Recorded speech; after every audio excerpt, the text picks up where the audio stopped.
Que c'est une crise de l'irresponsabilité personnelle, contrairement à ce qu'il croit. C'est l'agrégat d'égoïsme, c'est un agrégat d'égoïsme. Ils ne sont pas d'accord les uns avec les autres. Ils sont d'accord contre. Mais quand vous leur demandez pourquoi ils sont, ce qui est irremplaçable en démocratie, il faut savoir ce qu'on veut. Ils ne savent pas ce qu'ils veulent. Bon, alors ça ne mène nulle part. C'est une jacquerie, si vous voulez, un autre mot, une fronde. Le mot est à la mode. Si les Français connaissaient leur histoire, mais ils l'ont oublié, et à l'école primaire, on ne leur a pas apprise. Il y a une génération à laquelle on n'a pas appris l'histoire.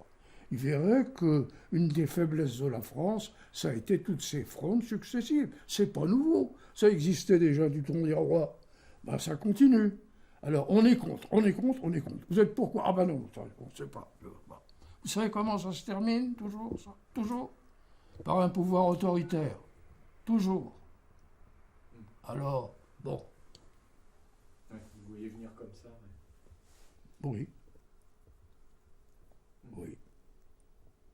Malheureusement.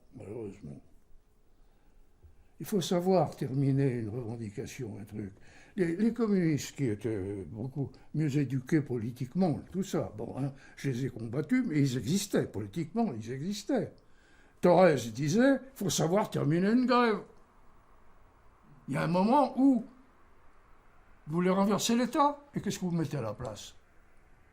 La France ne peut pas vivre sans un État. C'est l'État qui a fait la France. Alors vous voulez maintenant, ça y est, il n'y a plus d'État, l'anarchie. Mais vous vous battrez entre vous. Alors allons, ayons un peu le sens des responsabilités. On l'a perdu.